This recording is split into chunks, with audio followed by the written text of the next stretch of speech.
Nou vriende, ek wil dadelik vra dat u die Bybel saam met my oopmaak, dan lees ons uit Hebreërs die 4de hoofstuk. Hebreërs die 4de hoofstuk.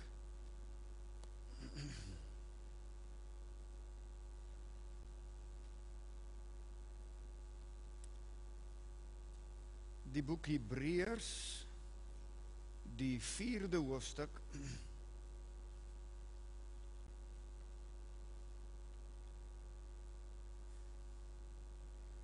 En as u die Bybel daar oop het, dan wil ek u vra dat uit respek vir die woord van die Here, terwyl ons dit lees, kom ons staan.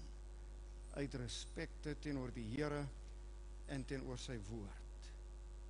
Hebreërs die 4de hoofstuk, ons gaan net die 12de vers lees. En daar staan: want die woord van God is lewend en kragtig, en skerper as enige tweesnydende swaard, en dring deur tot die skeiding van siel en gees, en van gewrigte en murg, en is 'n beoordelaar van die oorlegginge en gedagtes van die hart. Kom ons buig die hoofde terwyl ons so staan, dan bid ons 'n woord saam. Hemelse Vader, ons sê vanmôre vir u dankie vir die Bybel in ons eie taal, in Afrikaans, en dat ons God met ons kan hoor praat in ons eie taal. Dankie vir die organisasie soos die Gideons, wat help om die woord van God in verskillende tale in die hele wêreld te versprei. Dankie vir die getuienisse van wat u woord doen. Dis waarlik lewend en kragtig, en skerper as enige tweesnydende swaard. En ons bid vir hierdie organisasie, die Gideons en al die manne en vroue wat daaraan behoort en daarby betrokke is, dat u hulle seën, dat u hulle werk seën, en dat u hulle sending en bediening baie ryklik seën, dat baie mense ingesamel bereik sal word met die woord van die Here, gered sal word, en Here, dat u sal voorsien in elke behoefte wat hulle mag hê, om die Bybel te dra na die verste uithoeke van ons kontinent, maar ook van die hele wêreld. En terwyl ons nou vanmôre hier saam is, Here, om te luister na die woord, bid ons, praat asseblief met ons, deur die Heilige Gees. Open ons harte en ons gemoedere, om die saad van die woord te ontvang. Ons vra dit in Jesus naam. Amen. Hier kan maar sit, vriende. Ek wil baie graag ook vanmôre met u praat, na aanleiding van hierdie vers, Hebreërs die 4de hoofstuk, die 12de versie, want die woord van God is lewend en kragtig, en skerper as enige tweesnydende swaard, en dit dring deur tot die skeiding van siel en gees, en van gewrigte en murg, en is 'n beoordelaar van die oorlegginge en gedagtes van die hart. Nou vriende, ek glo dat die woord van God deur die Heilige Gees geïnspireer is. Ek glo dat wat jy in jou Bybel lees, die woord van God is. Dat jou Bybel nie net die woord van God bevat, so sommige geleerdes en teoloë in ons dag wil sê nie, maar dat dit die woord van God is. Dat die hele skrif van Genesis tot Openbaring, elke lettertjie, elke jota en titel, elke komma en punt, deur die Heilige Gees geïnspireer is. Ek onderwerp my aan die gesag van die woord van God. Ek aanvaar dit as die hoogste gesag en bindend op my gewete. Vir my is daar op aarde nie 'n hoër gesag as die gesag van die woord van God nie. Ek wil vanmôre met jou praat oor hierdie tema, die krag van die woord, na aanleiding van Hebreërs 4 vers 12. Die woord van God is lewend en kragtig.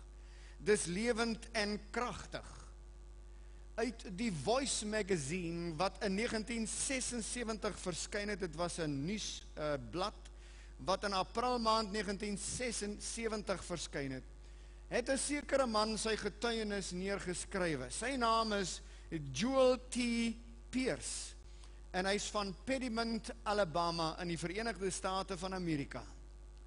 En hierdie man het tot bekering gekom, verskoon my, op die 17de September 1938. En vandat Joel T. Pierce tot bekering gekom het hy whisky bottles beginne by mekaar maak. En in daardie whisky bottles het hy traktaatjies, geestelike leesstof, teksverse, gedeeltes van die Bybel gesit. En daardie bottels waterdig verseël en hy het dit in die see gegooi, sodat dit deur die seestrome geneem kan word na waar die Here ook al die behoeftige mense van ons wêreld wil bereik. Met die gebed dat die Here daardie leesstof by behoeftige mense sou uitbring. Uiteindelik in sy leeftyd sou Joel Pierce 27,000 brandewynbottels met die woord van God in Christelike leesstof, Bybelverse verseël en in die see gooi.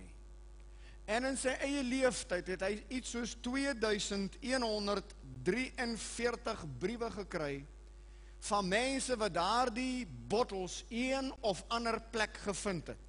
Op die strand uitgespoel, waarskynlik deur skepe in die diepsee opgetel, of waar ook al. Briewereaksie van 2143 mense. En daardie mense het geskrywe uit 29 verskillende state van Noord- en Suid-Amerika. Sommige van daardie bottels het die oseane oorgesteek. Hy het selfs briewe gekry uit Griekeland. En as jy nou weet waar die Verenigde State van Amerika is en Griekeland in die Middellandse See, selfs uit 'n dorp met die naam van Salonika. In Salonika is die Nuwe Testamentiese dorp waarvan ons in die boek lees, in die Bybel lees, Thessalonika. Dit word vandag Salonika genoem. En dit is in Asië. Selfs uit Asië. Briewereaksie van mense wat die bottels iewers gekry het en die woord van die Here gelees het.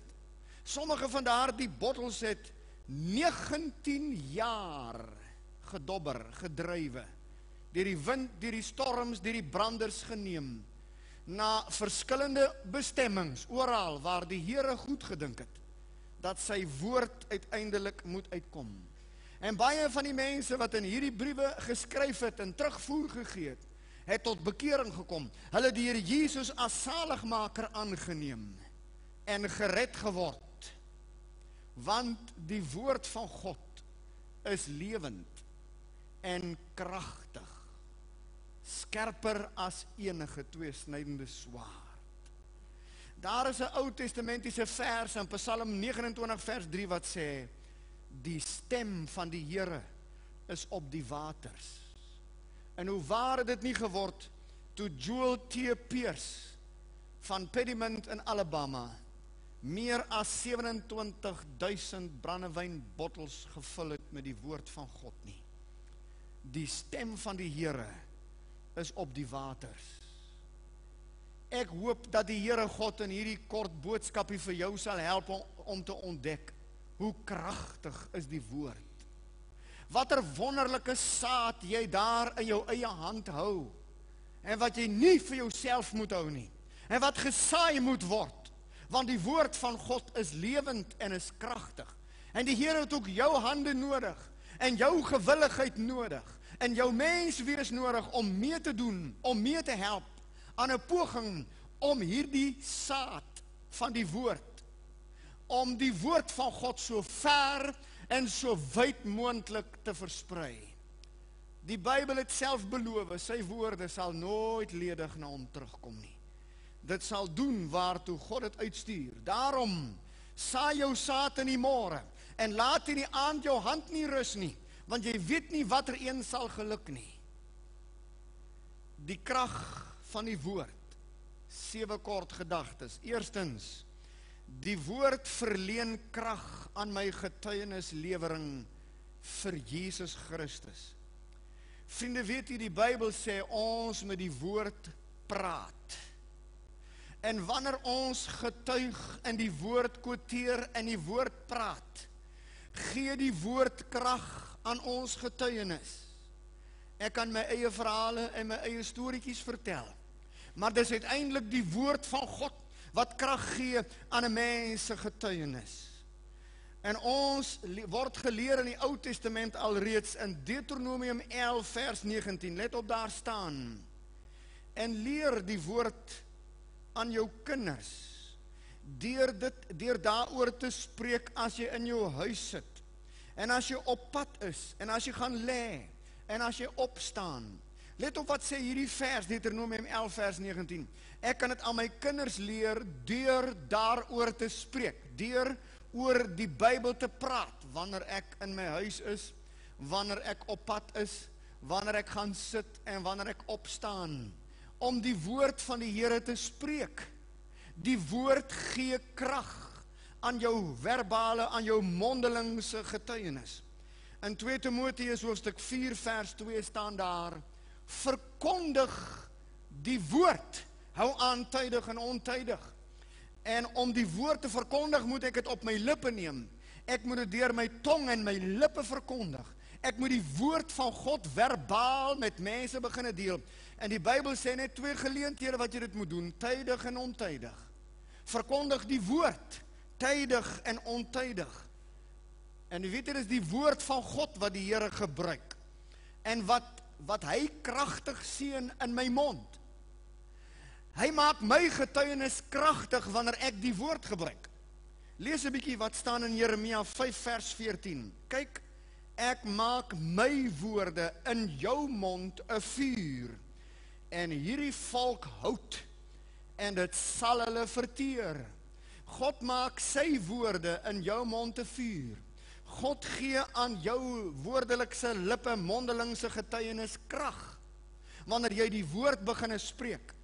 In Jeremia 23 vers 29 staan daar, is my woord nie soos 'n vuur, spreek die Here, soos 'n hamer wat die hardste rots vermorsel.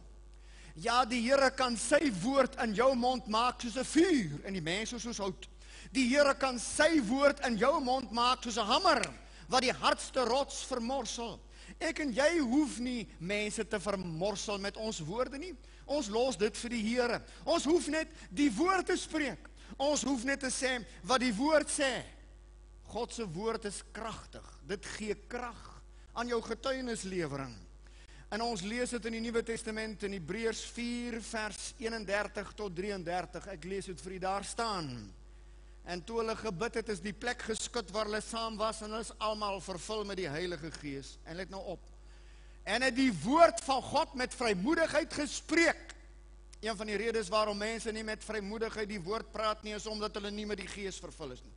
Maar as mense met die Heilige Gees vervul is, gee dit jou vrymoedigheid om wat te doen? Om die woord te spreek. Om die woord te spreek. God wil hê, ons moet die woord spreek. En dit gee krag aan ons getuienis. En net die volgende versie sê, en menigtes het gelowig geword.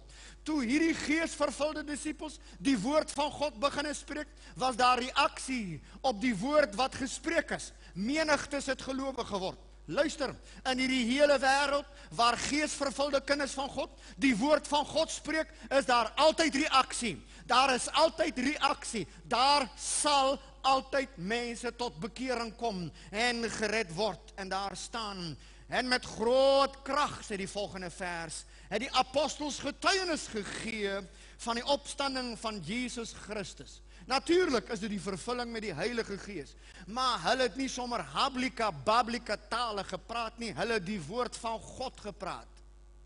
Die woord van God gee krag in jou getuienis. Die woord van God skep 'n behoefte in mense as hulle hoor ek praat dit. Dit werk in mense se harte honger, 'n soeke. God se woord het krag. Dit gee krag aan jou getuienis. Daarom moet ek die woord lees.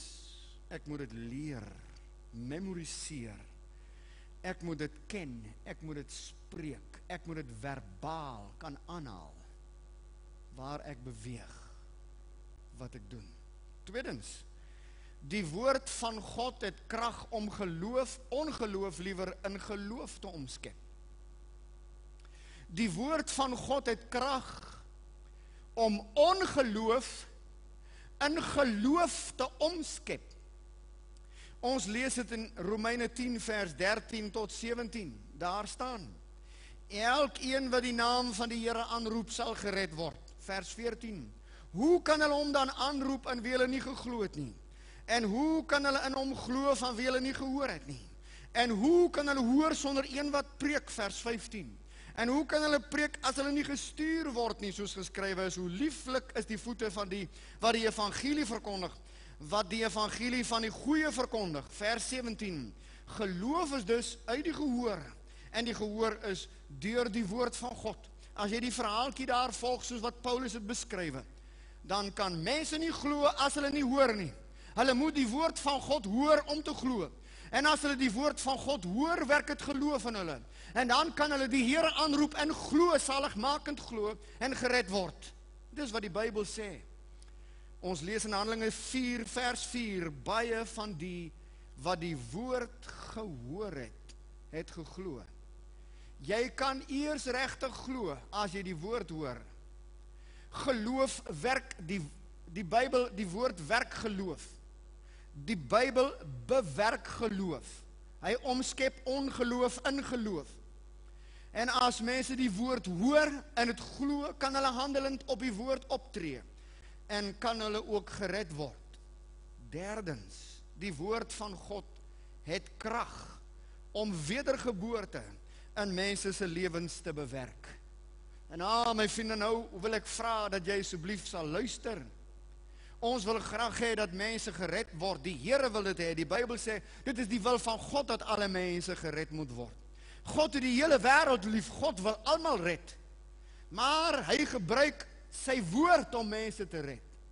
Hy gebruik sy woord om wedergeboorte in mense te bewerkstellig. Die woord van God het omskepingskrag. Dit kan van 'n sondaar 'n helleling, 'n kind van God, 'n hemeling maak. Dit kan van 'n sondaar 'n nuwe mens in Christus maak. Petrus skryf in 1 Petrus 1 vers 23. Want julle is weergebore, nie uit verganklike saad nie, maar uit onverganklike, deur die lewende woord van God wat tot in ewigheid bly. En daar sê Petrus deur die Gees gedrywe, dat God gebruik die woord van God om wedergeboorte te bewerk. God gebruik die woord wat in harte gesaai word. Daarom moet jy die woord spreek, daarom moet jy die woord uitdeel, daarom moet jy Bybels uitdeel, daarom moet jy geestelike literatuur uitdeel, wat die woord bevat. Daarom moet mense na die prediking van die woord luister, want dis die prediking van die woord wat ingaan, en die Bybel sê, ontvang die woord wat in staat is om julle siele te red. Jakobus 1 vers 21. Ontvang met sagmoedigheid, staan daar, die ingeplante woord van God wat in staat is om jou siel te red. Natuurlik red Jesus jou siel, maar hy is die woord, hy is die lewende woord. En hierdie lewende woord is ook 'n geskrewe woord. En ek kan hom verkondig, en ek kan hom saai, ek kan hom spreek, en dit kan in ander mense se harte ingaan. Nie almal ontvang met sagmoedigheid die ingeplante woord van God nie, maar die wat dit wel doen. As jy oop en ontvanklik is, en hierdie saad word in jou hart gesaai, gaan dit daar ontkiem en groei, en dit gaan lewe bring, dit gaan wedergeboorte bring. Saai die saad van die woord. Maar vierdens, die woord van God is 'n kragtige fondasie vir sekerheid van saligheid. Die woord van die Here is die sterk fondasie van sekerheid van saligheid. Ja, 'n mens kan jou sonde bely, en jy kan die Here Jesus Christus aanneem, en jy kan breek met die dinge wat verkeerd is, maar hoe weet ek regtig dat Jesus my sonde vergewe as ek hom dit vra? Hoe weet ek regtig dat hy in my hart kom woon as ek hom innooi om in my hart te kom woon? Daar is omtrent 3 maniere, maar een van hulle, die sterkste fundament waarop ek weet, is die woord van God. In 1 Johannes 5 vers 13 staan daar, dit het ek geskrywe, sodat julle kan weet dat julle die ewige lewe het. Luister, as daar nie geskrywe was, sou ons nooit geweet het nie. As die Bybel nie geskrywe was, sou ons nooit van die ewige lewe geweet het, en ook weet hoe om dit te besit, en of ons dit wel kan besit nie. Maar as Johannes skryf in 1 Johannes 5 vers 13, dit het ek geskrywe, dan wil ek vra, wat het hy geskrywe? Wat het die Here deur hom laat skrywe? As hy sê, dit het ek geskrywe, wat het hy geskrywe? En in die konteks, in die voorafgaande verse, sê Johannes presies watter dinge het hy geskrywe, dat 'n mens kan weet dat jy die ewige lewe het. En het begin by 1 Johannes 5 vers 9, ek lees dit van vers 9 tot vers 13, daar staan, Johannes skryf, as ons die getuienis van mense aanneem, die getuienis van God is groter, omdat dit die getuienis is van God, wat hy aangaande sy seun getuig. En nou gaan hy vir ons vertel, wat sê God van sy seun. Hy sê wel, as jy mense glo, God is groter. As ons mense kan glo, kan ons net sowel God ook glo, en veral die getuienis wat God oor sy seun Jesus het. Vers 10, daar staan, wat hy aangaande sy seun getuig het, vers 10, wie in die seun van God glo, het die getuienis in homself. Hy wat God nie glo nie, het hom tot 'n leuenaar gemaak, omdat die getuienis nie geglo het wat God aangaande sy seun getuig het nie. Watter getuienis was dit nou, wat die Here God aangaande sy seun getuig het? Vers 11 hier staan, en dit is die getuienis, dat God ons die Heilige Gees verskom het, dat God ons die ewige lewe gegee het, en die lewe is in sy seun. God gee vir die wêreld die ewige lewe, maar die ewige lewe is in Jesus Christus. Vers 12, hy wat die seun het, het die ewige lewe. Wie die seun van God nie het nie, het nie die ewige lewe nie. Wat is die getuienis wat God oor Jesus getuig? Hy sê wel, die ewige lewe is in 'n persoon, dit is in Jesus Christus. En as jy hierdie persoon het, dan het jy die ewige lewe. As jy hierdie persoon nie het nie, sê die getuienis, het jy nie die ewige lewe nie. Dis so eenvoudig soos dit.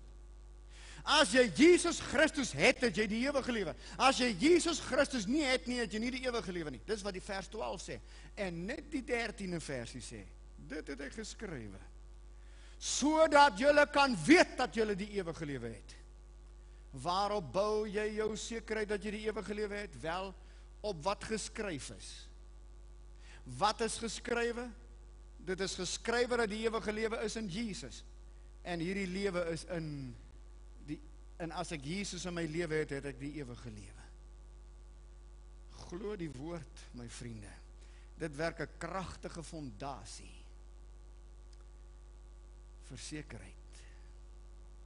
Vir baie jare het ek getwyfel of ek werklik 'n kind van God is.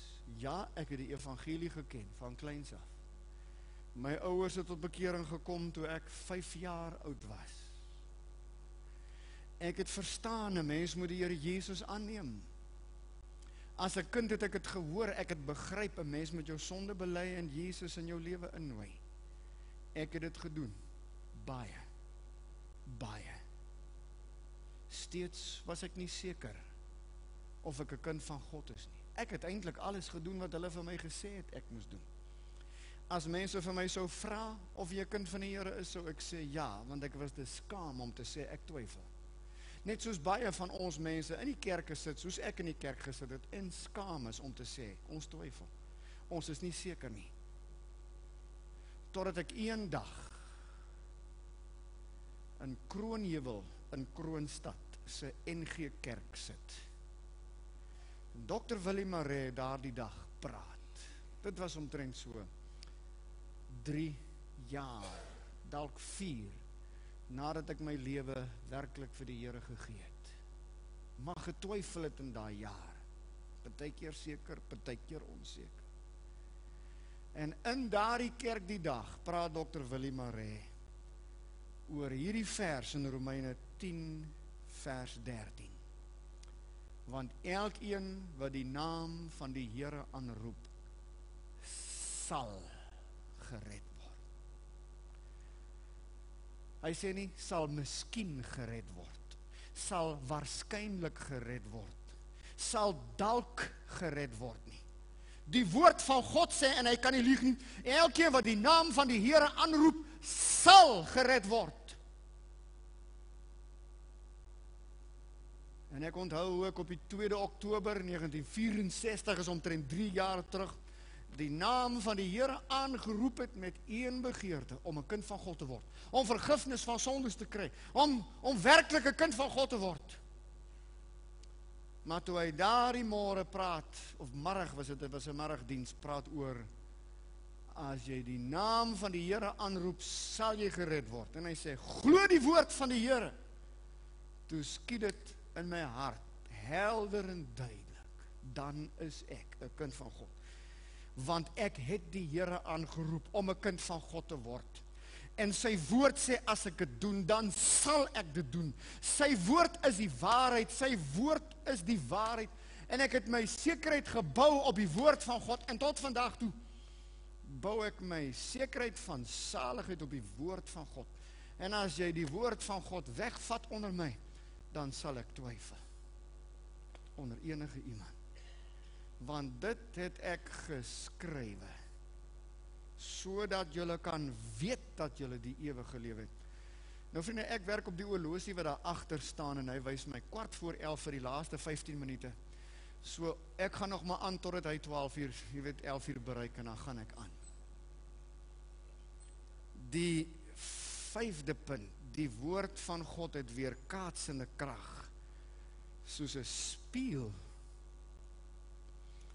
'n Mens kan nie die woord van God lees en daarin kyk, sonder om te ervaar, dis soos 'n spieël nie.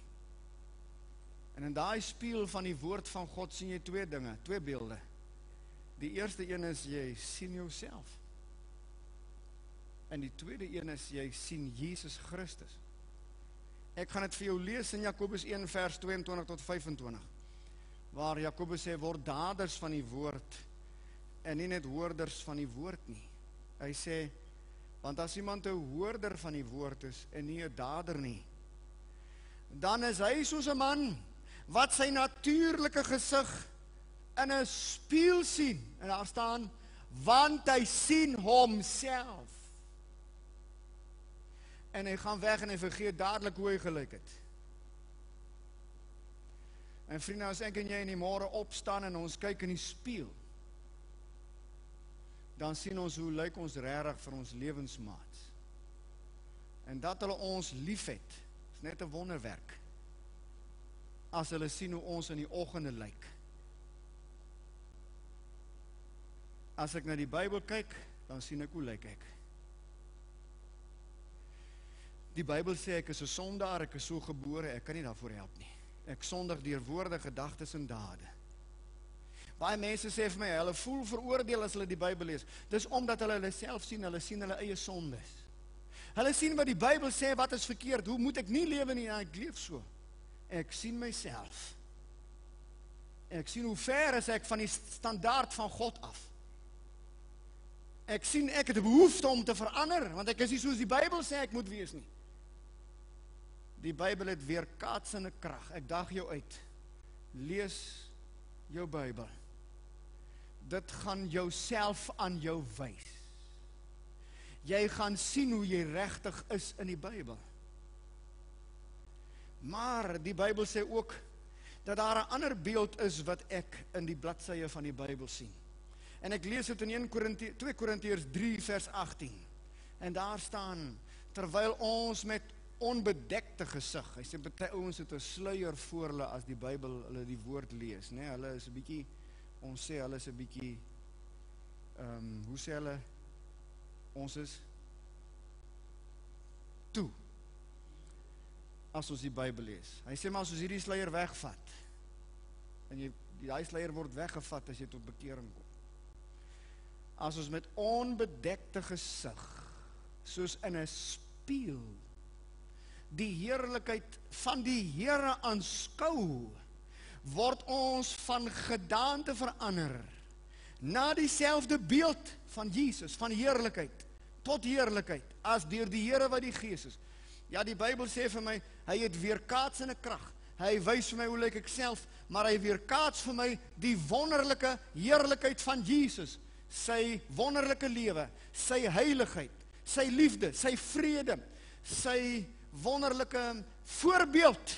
Ek sien in die Here Jesus God se plan vir my lewe. Want die Bybel sê ek is geroep om gelykvormig te word aan die beeld van sy seun.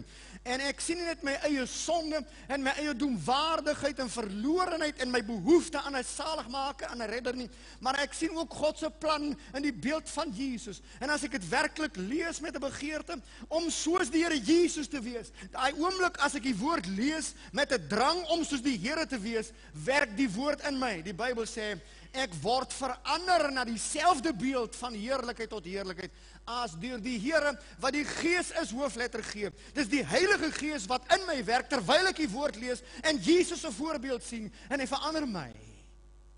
O, die woord van God het weerkaatsende krag soos 'n spieël. Sesdens, die woord van God het voedingskrag soos melk.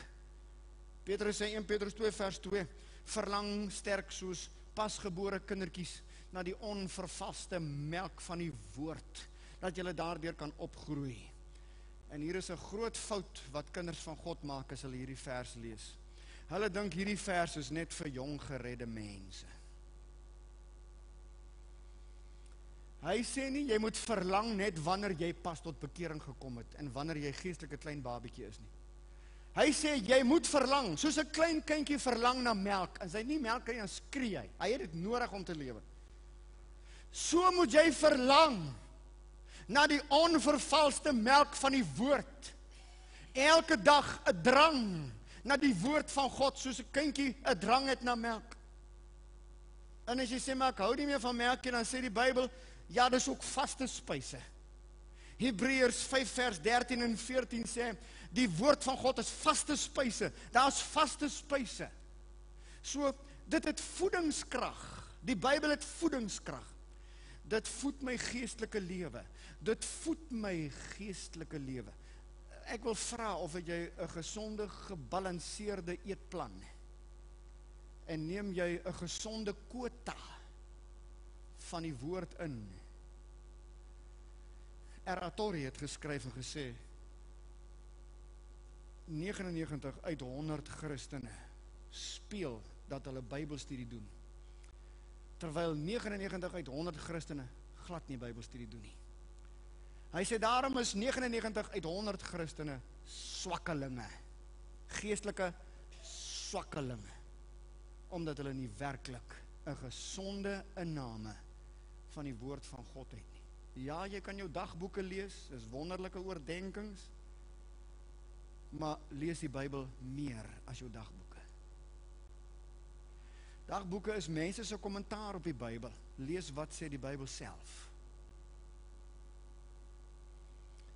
Gesonde inname, geestelike vitamine, gesonde, gebalanseerde eetplan.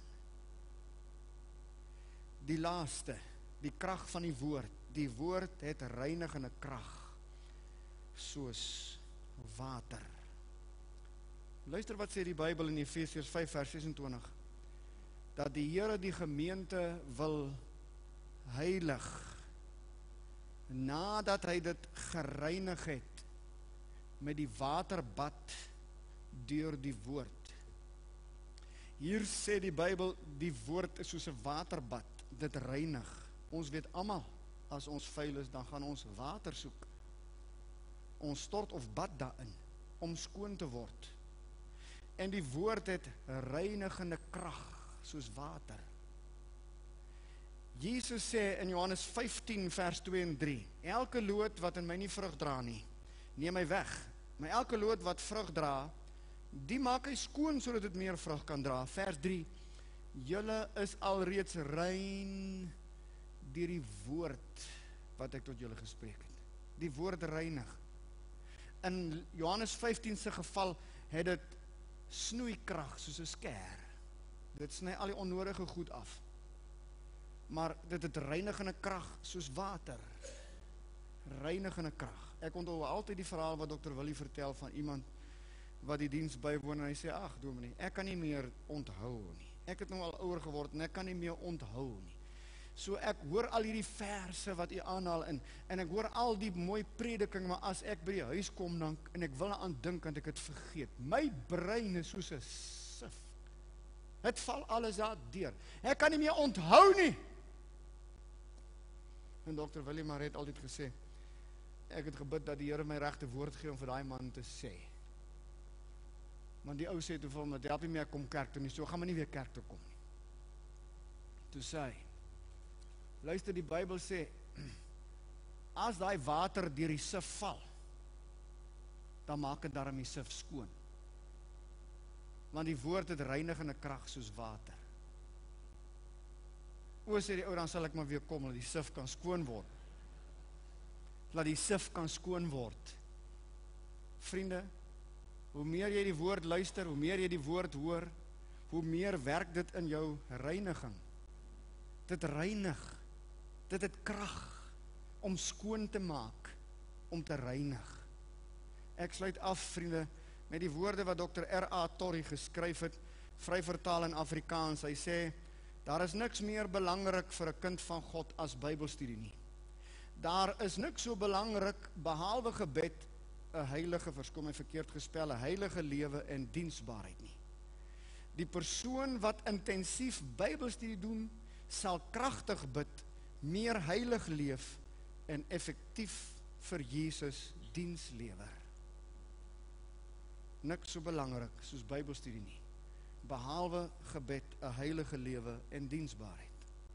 Maar as jy Bybelstudie doen, sal jy meer effektief bid, meer heilig lewe en meer effektief diens lewer vir Jesus Christus. Die woord van God het krag om my gebedslewe te verander, om my heiligheid te verander, om my dienslewering effektief te maak. Die Here seën vir u. Amen. Hemelse Vader, dankie dat ons nou maar net die woord vanmôre hier kon predik, dat ons kon luister na getuienisse van wat die woord in mense se lewens doen, en dat ons opnuut net weer kan dankie sê vir die Bybel in ons eie taal. Here, gee vir ons 'n honger en 'n dors na die woord, dat ons werklik sal kan sê, soos 'n hert wat smag na waterstrome, so dors ons na u, so dors ons siel na die woord. Laat dit so wees, Here, om Jesus ontwil. Amen.